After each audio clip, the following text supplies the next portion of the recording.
Video दोबारा shoot कर रही हूँ उन लोगों के लिए जो सच में बोन फ्रैक्चर से गुजर रहे हैं, क्योंकि मैंने भी एक वो फेस देखा है।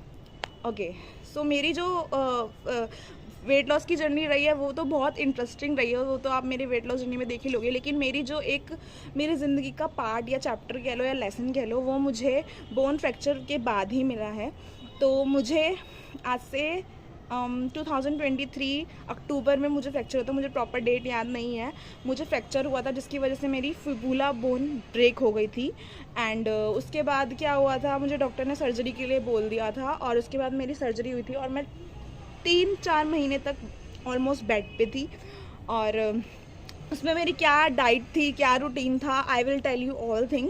बट मैं उन लोगों के लिए वीडियो बना रही हूँ जिनको इस वीडियो की एक्चुअली में बहुत ज़रूरत है। तो मैं कुछ फैक्ट्स बताने वाली हूँ। जब आपके हैंड में फ्रैक्चर होता है ना, तो हैंड और लेग का फ्रैक्चर इट्स वेरी डिफरेंट। क्योंकि जब आपके हाथ में फ्रैक्चर हुआ है तो आपके हाथ में ज़्यादातर वेट नहीं जाता है। बट आपके जब पैर में फ्रैक्चर होता है ना, चाहे वो थाई में हो, चाहे वो नीचे की साइड हो, चाहे वो कहीं पर भी हो, तो सारा जो बैलेंस बनता है वो आपके पैर पे ही बनता है और सारा जो वेट आता है वो आपके पैर पे ही आता है।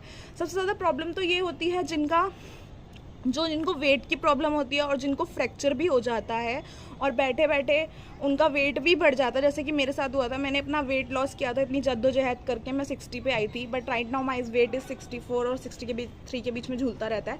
तो क्या हुआ था, उसी टाइम मुझे फ्रैक्चर हुआ था। मैंने वेट गेन किया था 68। मैंने 68 से भी वेट कम किया है। मेरे चिन पे जो था बिल्कुल फैट आ गया था। मैंने बहुत मुश्किल से ये चीज़ कम करी है। मैं अभी भी अपना जो है डाइट चला रही हूँ। तो बहुत मुश्किल होती है 3 महीने तक बेड पे रहना। बहुत क्रैंकी नेचर हो जाता है सबका। बट उस टाइम पे जो होता है, उस टाइम पे सबसे ज़्यादा ध्यान अपनी डाइट का रखना होता है, क्योंकि उस टाइम पे हमें स्टिचेस लगे होते हैं, हमें उनका भी ध्यान रखना होता है। हमें प्रॉपर फूड जो होता है, खाना भी हमारी मनपसंद का नहीं मिलता जब तक हमें स्टिचेस लगे होते हैं। जिन्होंने ये सिचुएशन से गुजरे उनको बहुत अच्छे से पता होगा। जब हमारे स्टिचेस लगे होते हैं तो ना तो हमें चावल खाने को मिलते हैं, ना चटपटा खाने को मिलता है, ना ज़्यादा ऑयली फूड मिलता है खाने को। नॉर्मली जो खाना मिलता है वो खिचड़ी, दाल, दलिया या प्रोटीन से भरी चीज़ें दी जाती है, सैलेड दिया जाता है, फ्रूट्स दिया जाता है, ताकि हमारे जो स्टिचेस है वो जल्दी रिकवर कर सके, जहाँ पे हमारी हड्डी टूटी है वो जल्दी रिकवर कर सके।